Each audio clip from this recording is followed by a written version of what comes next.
Internet पर एक पत्र काफ़ी ज़्यादा तेज़ी से वायरल हो रही है, जहां बलूचिस्तानियों ने अपना एक खुद का पत्र जारी करके बताता है कि भाई अब पाकिस्तान में बलूचिस्तान का 85% क्षेत्र है जो खुद ही कंट्रोल कर लिए हैं और यहाँ तक कि वे अपना झंडा, राष्ट्रगान और करेंसी भी जारी कर दिए हैं। वैसे बलूचिस्तान क्या है? जहाँ पाकिस्तान का सबसे बड़ा प्रांत है और यहाँ पर पाकिस्तान का क्षेत्रफल में लगभग 44% माना जाता है, यहीं पर है। आबादी का केवल 6% हिस्सा यहाँ रहते हैं और यहाँ पर काफ़ी कुछ मिलते हैं, चाहे वह प्राकृतिक गैस हो गया, तांबा हो गया, सोना हो गया, खनिज हो गया, समृद्ध और भी काफ़ी कुछ यहाँ पर देखने को मिलते ही हैं। एक तरफ से बोला जाए तो ये पाकिस्तान के लिए हार्ट का काम करती है। ये अगर मौजूद ना हो तो पाकिस्तान भी कुछ नहीं है। सबसे पहले यहाँ पर आप देखो कि ये पाकिस्तान का मैप है, यहाँ पर ये बलूचिस्तान मौजूद है और यहाँ पर पंजाब मौजूद है, अफ़गानिस्तान और यहाँ पर इंडिया मौजूद है। लेकिन यहाँ पर प्रांत का सबसे बड़ा हिस्सा यहीं पर माना जा रहा है और काफ़ी कुछ यहाँ पर देखने को तो मिलता ही है।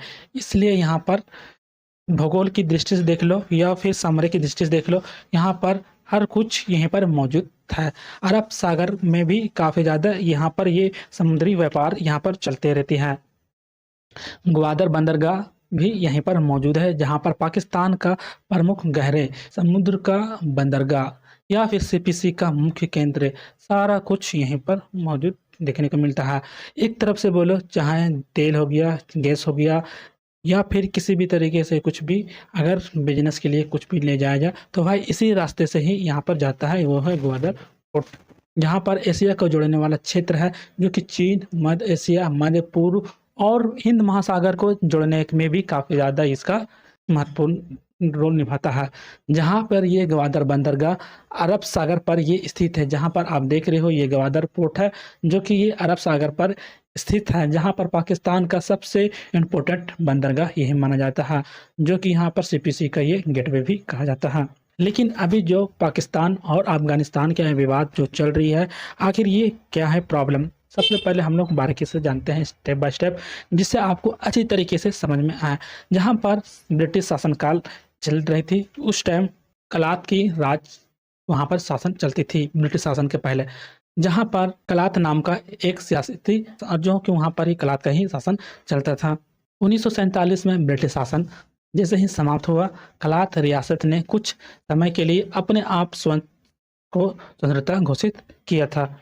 अब स्वतंत्रता घोषित तो कर दिया, लेकिन जैसे ही 1948 आया और उसी में पाकिस्तान ने कलात के पाकिस्तान में शामिल होने की घोषणा कर दिया। अब पाकिस्तान ने खुद ही बोला कि भाई मुझे शामिल होना है, घोषणा की। जैसे ही इंडिया उस समय पाकिस्तान से अलग हो गया था, उसके बाद की ये बात बताया जा रहा है, ठीक है। 1948 में वो पाकिस्तान बोला कि मुझे शामिल करना है, लेकिन कलात का पाकिस्तान में विलय हो गया। इसके बाद कुछ बलोच जो कि वहाँ के जो रहते थे, वो समूहों का वो विरोध करने लगे। समय समय पर उसको ये विरोध भी जारी रखे। अब धीरे धीरे इनके बीच में भी विवाद बढ़ने लगे। यहाँ पर ये पाल बलोच के लोग थे और यहाँ पर दूसरे लोग पाकिस्तान के हैं, ठीक है, ये प्रक्षेत्र। तो ये दोनों आपस में ही विरोध करने लगे।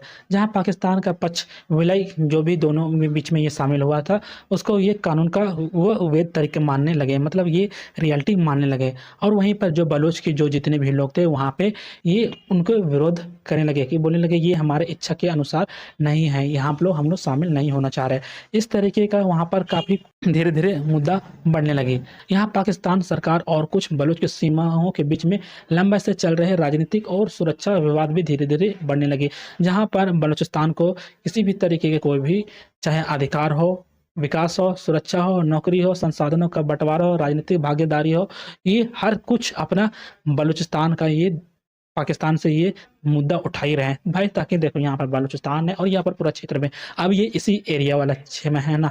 अब बलूचिस्तान के लोग अपना खुद का ये मांग करते हैं कि भाई मुझे भी अधिकार दो, मुझे भी विकास चाहिए, मुझे भी नौकरी चाहिए, मुझे भी रोजगार चाहिए, मुझे भी सुरक्षा चाहिए, संसाधनों का जो भी हमारे यहाँ पर है, सोना है, तेल हो गया, गैस हो गया, हर चीज़ हो गया, तो मुझे भी उसका फ़ायदा मिलना चाहिए।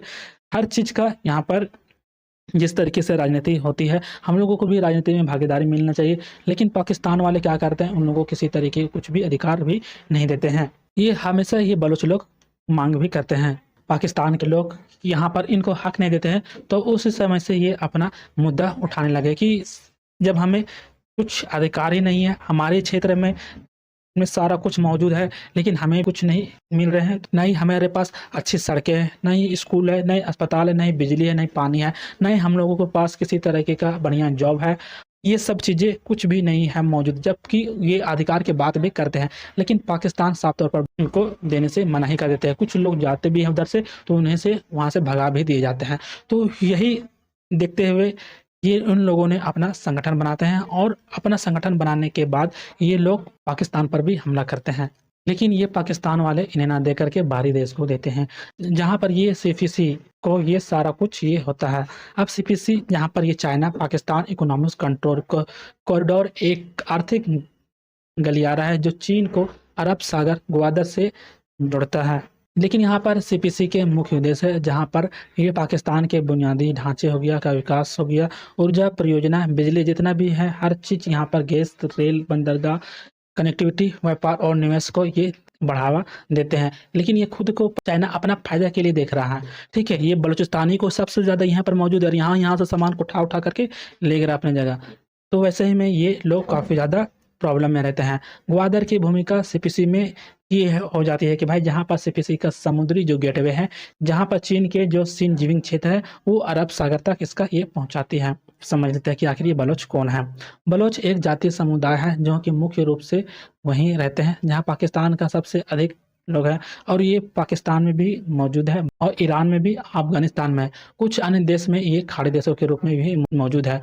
उनकी एक अलग पहचान हो जाती है। बलोच एक अलग जातीय समुदाय के लोग माने जाते हैं, जहाँ उनकी अपनी ऐतिहासिक होती है, सांस्कृतिक होती है, ये खुद का भाषा अलग होता है, उनका धार्मिक मुस्लिम है, लेकिन अधिकतर यहाँ पर सुन्नी मुसलमान ही रहते हैं। कुछ लोग हैं यहाँ पर सभी अलग देश नहीं चाहते हैं, कुछ लोग पाकिस्तान में ही रह करके अपना अधिकार यहाँ पर चाहते हैं, और कुछ लोग विकास और रोजगार के संसाधनों के हिस्सा चाहते हैं। कुछ राष्ट्रवादी समूह स्वतंत्रता बलोच की मांग के करते रहते हैं, भाई हमें जब हमारी कुछ फ़ायदा ही नहीं है तो हम लोगों को अलग दे दें। इस तरह से देखते हुए कुछ जब उनके हक नहीं मिलते तो उन्होंने अपना एक संगठन बना लिए हैं, और यहाँ पर भी संगठन इनके दो तरह के काम करते हैं, एक अलगाववादी के रूप में और दूसरा जिहादी संगठन में। जहाँ बलूच के अलगाववादी हैं, जैसे बीएलए हो गया जो कि बलोच लिबरेशन आर्मी, बीएलएफ हो गया बलोच लिबरेशन ऑफ फ्रंट, या फिर बीआरए हो गया बलोच रिपब्लिकेशन आर्मी, ये अलगाववादी संगठन है। और यहाँ पर एक जिहादी संगठन भी है जो कि टीटीपी है और आईएसकेपी है। यही संगठन मिल करके पाकिस्तान पर ये हमले बार बार करते हैं कि जब तक हमारी मांगे पूरी नहीं किया जाए, हम लोग को बलूचिस्तान पाकिस्तान से अलग नहीं करे, तब तक ये हमले होते रहते हैं। लेकिन जो चीन का ये यहाँ पर जो गया है ग्वादर पोर्ट, वो काफ़ी ज़्यादा इम्पोर्टेंट माना जाता है। सीपीसी को लेकर के चीन ने काफ़ी ज़्यादा यहाँ पर इन्वेस्ट भी कर चुके हैं, इसलिए उनका हमेशा के लिए ये प्रॉब्लम रहती ही है, क्योंकि वहाँ पर चीन के जितने भी वो सुरक्षाकर्मी जो रहते हैं वो उस पर भी काफ़ी ज़्यादा ये हमले होते रहते हैं, उनके भी सेनाओं को मारा जाता है। पाकिस्तान को तो मारा ही जाता है, लेकिन उनके सेनाओं को भी मारा जाता है। इसी बात को देखते हुए चीन को भी काफ़ी ज़्यादा चिंताएँ अभी मौजूद देखने को मिलते हैं, और सबसे ज़्यादा चिंता इस बात कर हो गई है क्योंकि अब जो बलूचिस्तान के लोग हैं ये एक पत्र जारी करते हुए बोला है कि अब हम लोग 85% क्षेत्र का नियंत्रण कर चुके हैं, अब हम लोग यहाँ पर स्वतंत्रता अपने देश को घोषित कर रहे हैं, जहाँ पर खुद का ये लोग अपना राष्ट्रगान, अपना खुद का करेंसी, अपना झंडा तक के भी जारी कर दिए गए हैं। बलूचिस्तान के लोग पीओके के बारे में भी बोला है कि इंडिया का ही पीओके है, जो कि पीओके को अब भारत को दे देना चाहिए, क्योंकि भारत का ये हक है। इंडिया की तरफ से बोलते हैं भारत को पीओके ले लेना चाहिए। क्या बलूचिस्तान पूरी तरीके से स्वतंत्र हो जाते हैं, या फिर इस पर किसी तरीके का और भी आगे बात की जाती है? यदि पाकिस्तान बलूचिस्तान से अलग हो जाती है तो भाई उनका मेन दिल धड़कन हर चीज़ है, सब चीज़ वहाँ से वो खत्म हो जाएगी जिस दिन ये अलग हो जाती है। तो क्या लगता है आपको? अपनी राय हमें अपने कमेंट में जरूर बताएं, और उनसे किसी तरीके का फिर भी कोई अपडेट आता है तो मैं आपको जरूर ला करके दूंगा। तो चलिए फिर मिलते हैं अगले नेक्स्ट वीडियो में, तब तक के लिए गुड बाय।